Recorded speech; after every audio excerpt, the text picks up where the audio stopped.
Buenos días chicos, el día de hoy en el área de Historia Universal vamos a seguir tocando temas de la Edad Antigua. En este caso vamos a hablar de la civilización india. Ahora, esta civilización también pertenece al Lejano Oriente, ¿ah? Hay que tener en cuenta que del Lejano Oriente va a salir la civilización china y la civilización india, que son recontra importantes en, en esta etapa de la Edad Antigua. Ahora, para recordarles que la civilización india es recontra extensa y demasiado contenido para poder hablar en esta clase. Pero vamos a hacer el esfuerzo de hacerles entender todas las cosas y circunstancias por las cuales la civilización india es una de las más ricas y más antiguas también. ¿Está bien? Muy bien. Si China era interesante, India te va a parecer mucho mejor todavía. Ahora, vamos a decir lo siguiente con respecto a la civilización india, que va a pasar por periodos también. Vamos a hablar del concepto, lógicamente va a nacer o aparece en el año 5500 antes de Cristo y básicamente va a terminar en el 500 después de Cristo. Esto es hablando de la edad antigua. Claro que va a continuar unos años más, pero eso ya va a pertenecer a la edad media. ¿Está bien? Listo, vamos a decir lo siguiente. ¿Dónde está ubicado o dónde se ubicaba la civilización india? Se ubicaba en el sur de Asia. Ahora, limitadas por los dos ríos importantes. ¿Ah? Si Egipto tenía el Nilo, si Mesopotamia tenía el Tigris y el Éufrates, pues la India también tiene un río. Bueno, tiene dos. Por un lado, la que limita va a ser el río Indo y por el otro lado, por este lado, va a limitar el río Ganges. Estos dos ríos son importantes para esta civilización india, ya que gracias a él se va a acrecentar la agricultura y el comercio. Si te das cuenta, cada civilización antigua surge, se aprovecha este recurso natural que son los ríos para que sean una civilización recontra enorme, ¿cierto? Vamos a tener en cuenta dos ríos, ¿ah? El río Indo y el río Ganges. ¿Está bien? Listo, rápidamente vamos a pasar a la periodificación porque si no, no nos va a alcanzar demasiado el tiempo. Muy bien. Periodos. Vamos a decir que el periodo va a iniciar básicamente la civilización del Indo en el año 3300 antes de Cristo y al igual que la civilización china. Profesor, ¿y qué pasó? Pues si empezó en los años 5500. Ah, sí, pues eran pueblos que todavía no estaban constituidos como una civilización, sino pueblos que cada uno trabajaba por su lado. ¿Se entiende? Han pasado muchísimos años para que alguien recién llegue. ¿Eh? Mira, vamos a empezar con la civilización del Indo, que duró del 3300 antes de Cristo hacia el 1300 antes de Cristo. Esto viene a ser los pueblos pequeños que se van a ir juntando y se van a ir uniendo. A estos pueblos antiguos nosotros vamos a llamarlos Drávidas. Los pobladores más antiguos del imperio indio se van a conocer como Drávidas, ¿se entiende? Se van a juntar, se van a unificar, pues a esos pueblos se va a llamar Drávidas. Los pueblos más antiguos de la civilización india. Ahora, cuando esta civilización se empieza a juntar para conformar una ciudad enorme, las ciudades más importantes que se van a desarrollar en este periodo va a ser Harappa y Mohenjo-Daro. Estas dos ciudades van a ser precursoras, ya que en estas dos ciudades va a nacer la agricultura, el comercio, la irrigación, gracias pues a los ríos que tenían. Estas dos ciudades van a ser importantes para el desarrollo de esta civilización en tantos años. ¿Ah? Ahora, lo bonito de la civilización india es que en este periodo se han encontrado tipos de escrituras, sí, se han encontrado, pero aunque no lo crean, no han sido descifrados, no sabemos qué es lo que decía o qué significaba. Hasta ahora no han sido descifrados. Ahora, vamos a reconocer lo siguiente. Acá va a ser pues una mezcla de todo, de pequeños pueblos que tenían diferentes cualidades y características. Vamos a decir que es una especie de indoeuropeo porque venían muchos pueblos y que también se quedaban. La civilización india es una mezcla de absolutamente todo.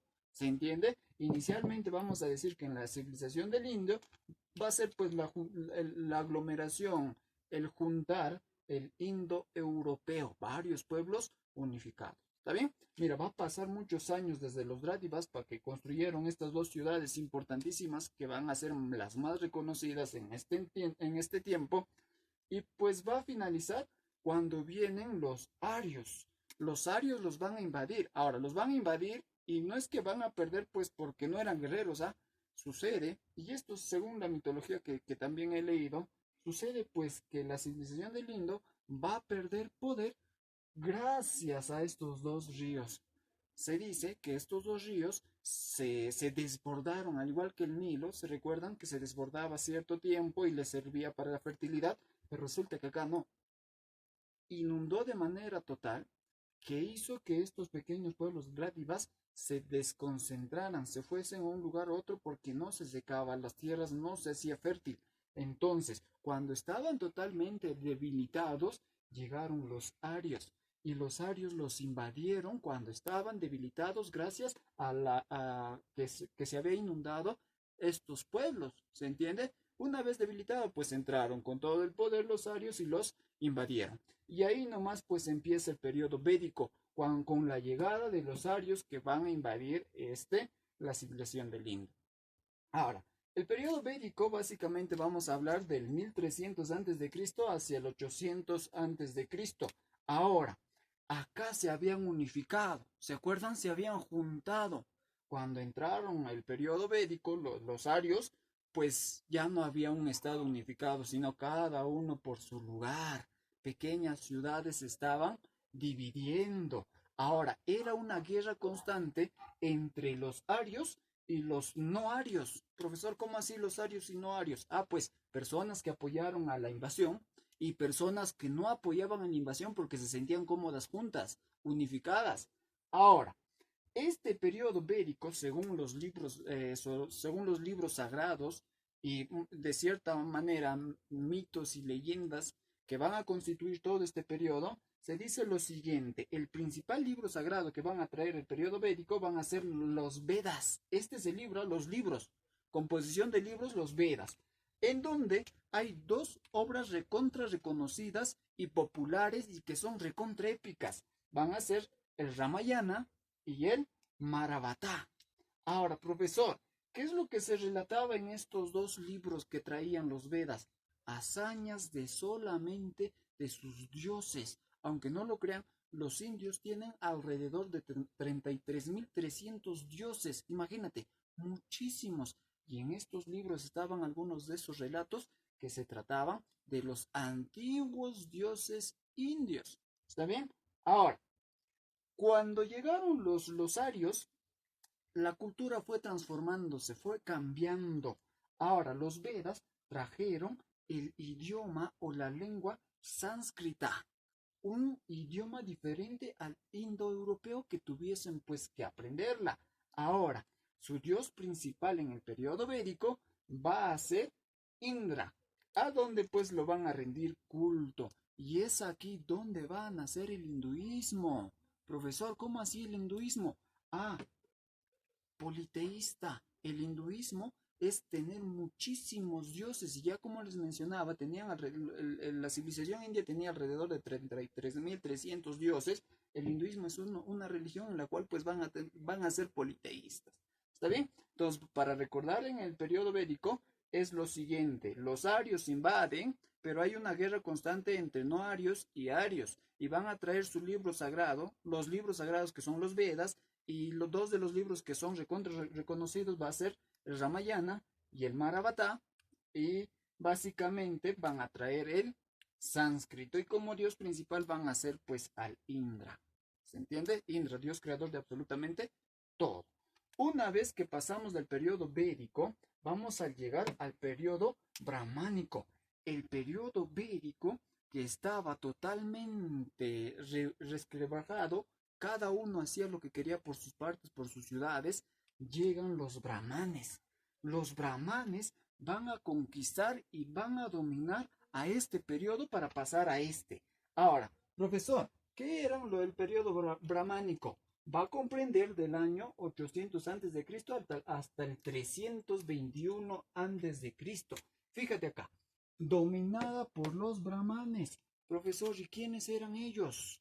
Los brahmanes eran los sacerdotes, los que tenían una filosofía diferente y que estaban llegando al poder. ¿Se acuerdan que los sacerdotes eran pues los que hablaban al oído del rey? Sí, pues los sacerdotes ya están ocupando mucho poder en la civilización india. Ahora, fíjate, el texto principal que instauró los brahmanes en este periodo va a ser el Upanishad. Upanishad. Ese es el libro principal, a diferencia de los Vedas. Ahora, el dios principal, si acá era Indra, pues los brahmanes dicen, no, Brahman va a ser el dios principal.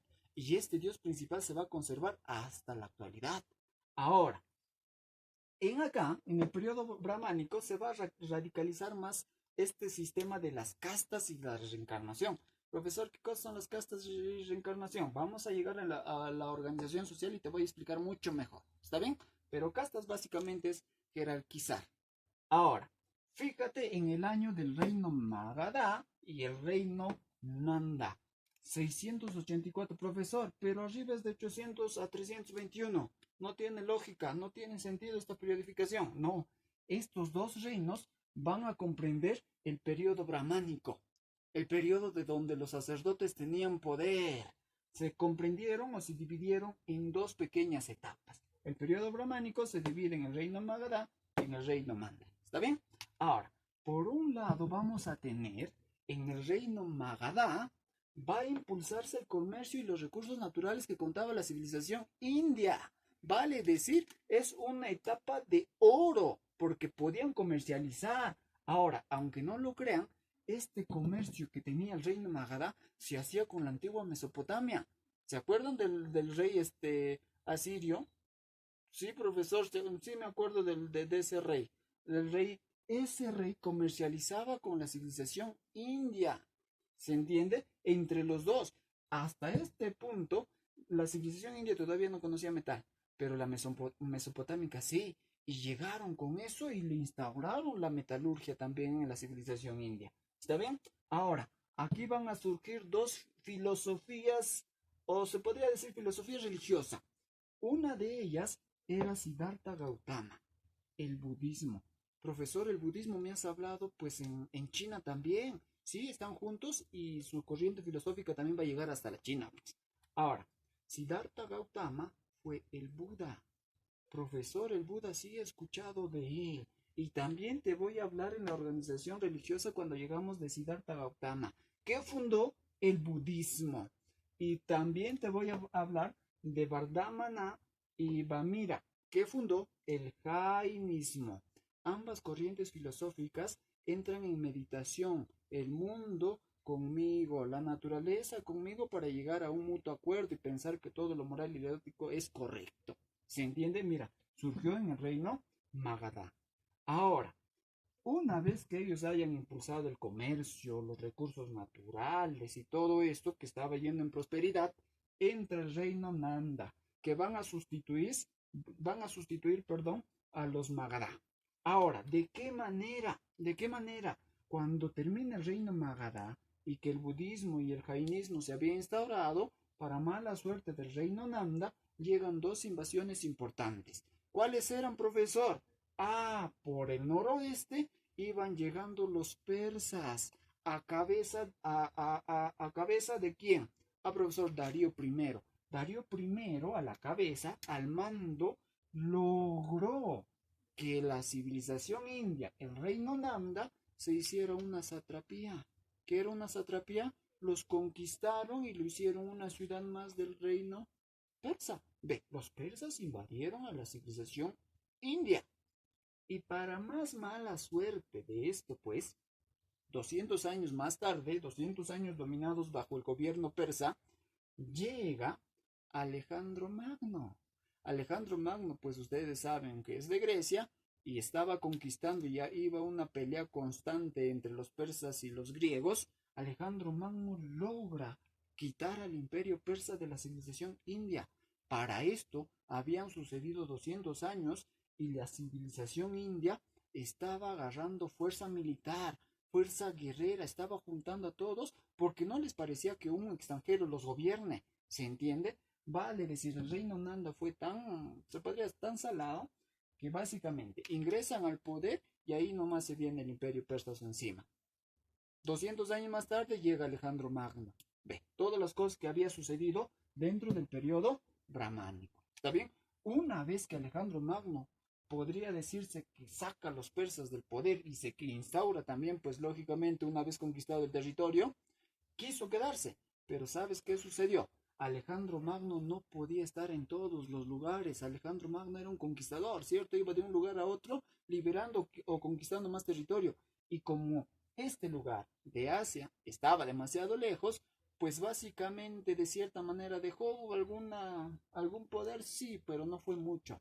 Ahí nomás entró el periodo imperial.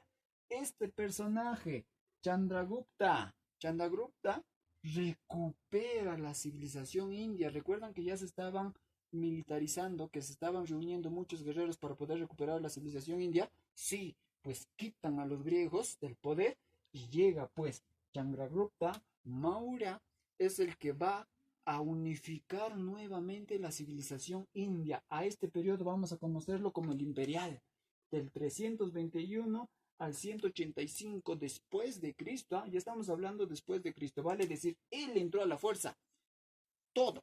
Y acá vamos a tener dos personajes recontra importantes. Uno, el que va a recuperar nuevamente la civilización india, que va a ser Chandragupta, y el otro va a ser Asoka el Grande, que va a ser su nieto. Y Asoka el Grande va a ser el más famoso de estos dos. Ahora, una vez que recuperó y usurpó el trono, básicamente él unifica y funda el imperio. ¿Se entiende? A él le van a denominar emperador, pues. A los anteriores eran reyes. Él va a ser el emperador. Y va a seguir la corriente del jainismo. Profesor, ¿qué es el jainismo? Estar en paz conmigo y la naturaleza, ¿cierto? Siguiendo las reglas y las leyes morales. Pero Asoka el Grande, que era nieto, después de muchísimos años, va a entrar al poder, pero a la fuerza. ¿Qué es lo que va a suceder? Pues en batallas sangrientas va a usurpar el poder y va a ganar el ser emperador. Una vez que entró al poder, todo el mundo lo tenía miedo a Asoka. Asoka era, pues tú lo veías y todos temblaban, porque era sangriento en las batallas y en las luchas. Él inicialmente va a entrar con la religión del hinduismo. El hinduismo era pues la religión donde tú podías creer en muchísimos dioses, ¿cierto? Y hacer de las personas más esclavas de lo que se podía, ¿cierto? El hinduismo, ve. Eso era su creencia, su filosofía, su religión. Pero Asoka se dio cuenta que las personas lo temían, no lo respetaban, lo temían. Asoka, ¿qué hizo? Voy a adoptar la filosofía de Siddhartha Gautama. ¿Cuál era? El budismo. Adoptó el budismo y por muchos años construyó casas, construyó muchísimos caminos, construyó pozos donde las personas podían refrescarse, tener un techo donde vivir, todo. Borró su pasado sangriento convirtiéndose al hinduismo.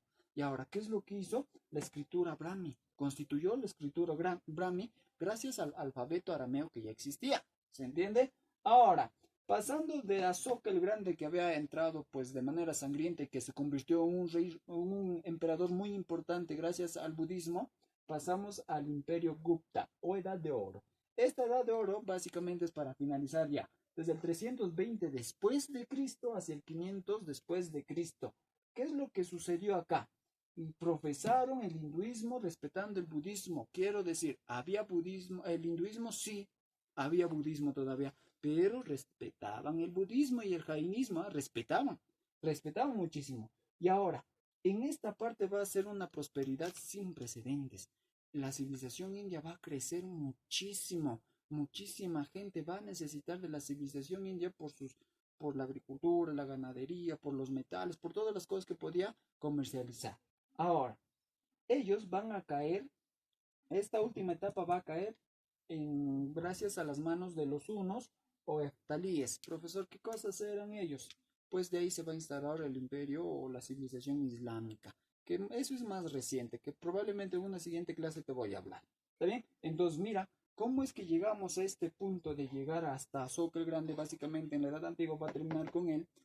Pues pasa muchísimo para llegar a este punto.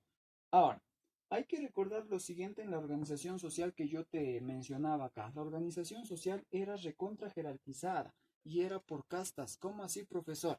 ¿Se recuerdan que en Egipto, en Mesopotamia, era jerarquizada? Estaba el rey, estaba los sacerdotes, la nobleza, estaba la plebe, estaban los esclavos. El sistema de castas era recontra estricto en la antigua India. Porque ¿qué sucedía? Si tú nacías en una de las castas, tú no podías subir de rango y tú no podías bajar más de rango. ¿Se entiende? Vale decir, el sistema de castas iniciaba por los brahmanes. Ahora, profesor, ¿cómo yo llegaba a este sistema de castas? La civilización india, esta palabra es importante, destino. ¿Qué era el destino? El destino era, pues, si tú nacías en una de estas castas, estabas por ley a permanecer en esa casta, te guste o no, hasta el final de tus días y respetar, porque si no respetabas, te mandaban a un sistema más bajo que los castas y que ninguna persona deseaba en ese entonces llegar a ese punto. ¿Ah?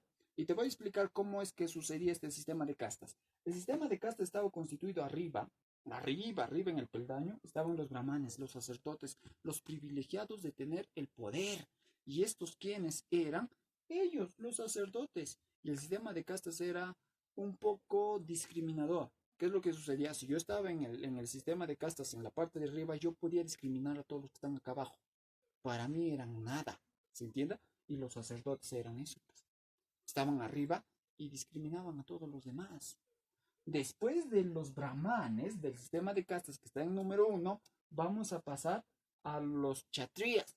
Los chatrías que eran, profesor, eran los guerreros, los que iban a las batallas. Si tú nacías en chatría, tú no podías aspirar a ser agricultor, tú no podías aspirar a ser sacerdote, tú ya te quedabas como guerrero de por vida, se entiende, de por vida. Y después de eso pasamos al vasalles. Los vasalles estaban constituidos por los agricultores, por los comerciantes, por los mercaderes. ¿Se entiende? Ve, es un sistema ese es el sistema de castas. Y finalmente tendríamos a los sudras.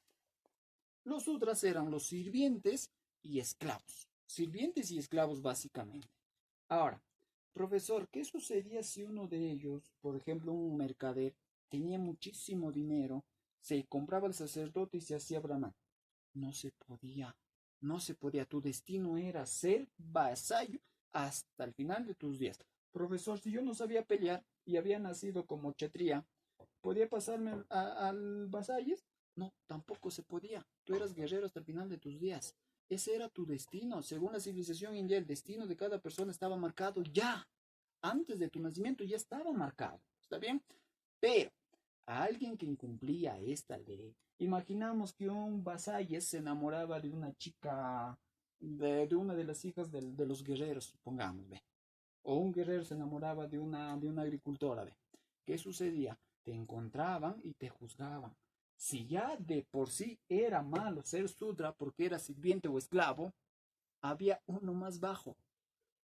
Llegar al paria era un karma, era algo. Si ser sudra nomás sí era mal, imagínate ser paria. Ahora, ¿qué era un paria? Un paria no pertenecía a ninguna de las castas. Todos ellos vivían dentro de la ciudad, pero un paria estaba fuera. El paria no podía beber la misma agua de ellos, lo que tomaban ellos. Ves tu vida, estás fuera de la ciudad. Si tú tocabas el, si tú tocabas el cuerpo, o quizá hablabas con él, o el solo hecho de olerlo o tocar su sombra, tú ya te estabas contaminando. Y si te contaminaste, pues mala suerte, tú decidiste eso, vas para los parias.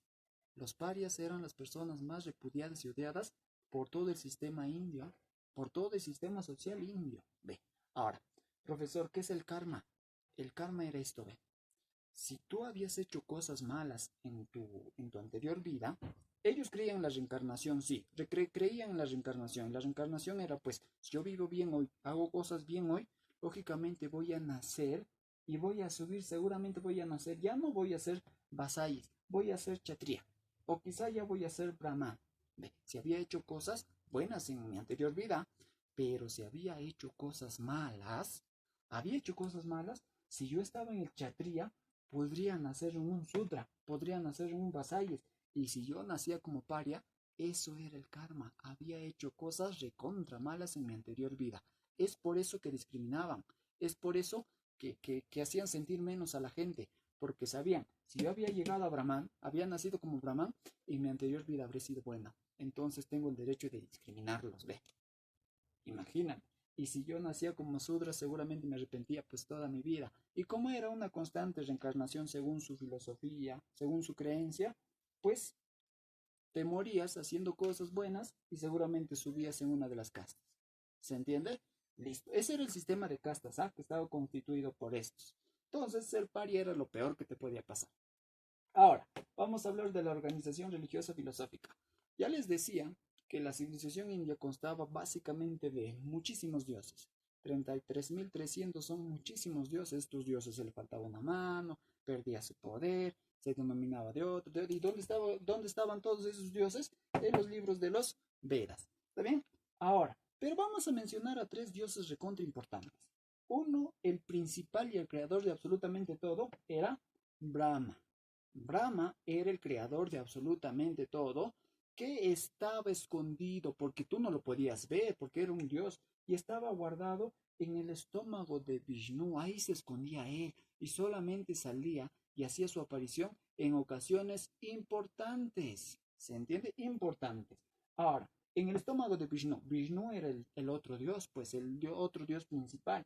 Vishnu era el dios conservador. Sucedía, pues, imagínate nuestro planeta, sucedía que venían meteoritos.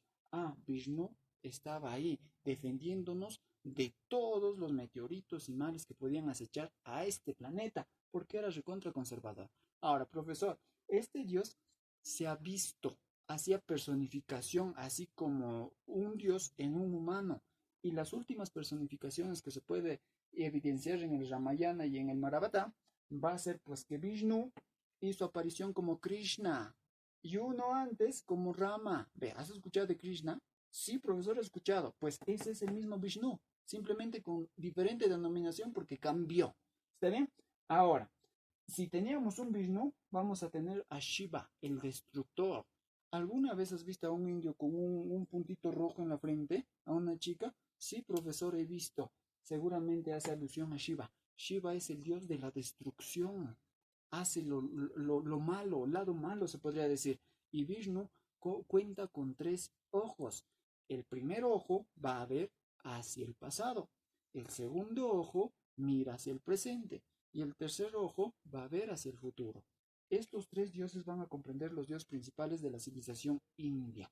Y ahora, se dice que Brahma solamente sale cuando va a destruir o quizá construir en un abrir y cerrar de ojos el mundo. ¿Se entiende?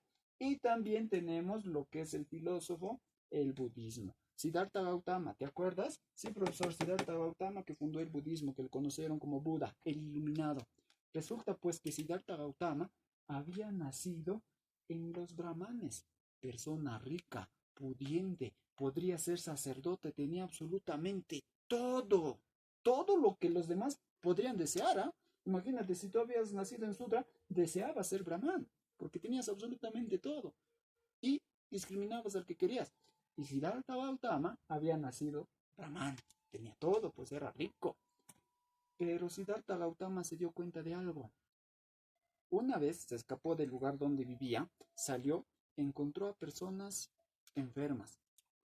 Su segundo escape, que él era recontra curioso, salió y encontró personas muertas. Y a nadie le interesaba. A nadie le interesaba. El sistema de castas era así. Te pasaba algo, poco, nada les interesaba. Y esto se puso a pensar, ¿por qué es así el sistema de castas? ¿Por qué mi civilización es así? Siddhartha Gautama se escapó. Se fue de su casa teniendo todos lujos y comunidades, se instauró en un bosque. ¿Y qué hizo? Se sentó a meditar en todas las cosas que sucedía a este mundo. Pasaron primaveras, pasaron años, hasta que un día, aunque no lo crean él, en el sistema de meditación casi no comía, casi no respiraba y pasó mucho y mucho y mucho tiempo hasta que un día se le prendió o escuchó una luz interna. Entonces él se levantó y todos sorprendidos, ¿no? Se levantó y dijo, he encontrado la relación de la naturaleza contra el mundo y nosotros. Tengo este equilibrio, por fin he conseguido la meditación profunda. Y él llegó a sentir el nirvana. Profesor, ¿qué era el nirvana? No, no es el grupo de rock que estás pensando. No, no, no. El nirvana era el estado mental entre la naturaleza y el hombre. Buda, Siddhartha Gautama se convirtió en Buda, el iluminado, justamente porque llegó a este nivel de sentir el nirvana. Ahora, ¿qué es lo que hizo él? Él no podía irse en contra de las castas, no podía irse en contra de su religión porque él había nacido ahí. Pero, ¿qué es lo que hizo? Instauró otro sistema, otra creencia, otra filosofía. Todas las personas que habían nacido como vasallos o como sudras, los sentaba y les explicaba. ¿Saben qué va a suceder? Ya no vas a renacer. Ya no vas a renacer, porque ¿qué es lo que va a suceder? Medita, quédate en constante con la naturaleza y cuando tú llegues a encontrar el nirvana, tú te mueres y tu alma va a ser feliz por siempre.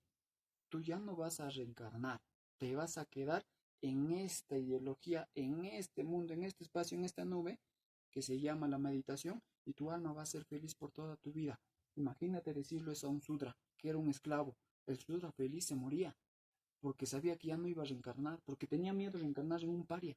Ve, ¿se entiende? Entonces, el budismo es una corriente en la cual va a servir mucho para la meditación. El budismo se va a ir de cierta manera en contra de, pues, de la organización de las castas. ¿Está bien? Entonces, chicos, te he explicado un poquito acerca de la civilización india. Espero te haya gustado y hayas entendido un poquito mejor. Y pues, hablarte de la construcción, de la arquitectura, de todo eso, ya no me va a alcanzar tiempo. Es demasiado extenso. Pero vamos a ir recorriendo o recordando o quizá investigando acerca del Taj Mahal, que es una invención también de la civilización india, que es recontra importante. A ellos les gustaba construir templos religiosos y también templos pues para sus muertos. ¿Está bien? El Taj Mahal es uno de ellos, ¿ah? Investiguen. Muy bien, chicos, cuídense. Gracias.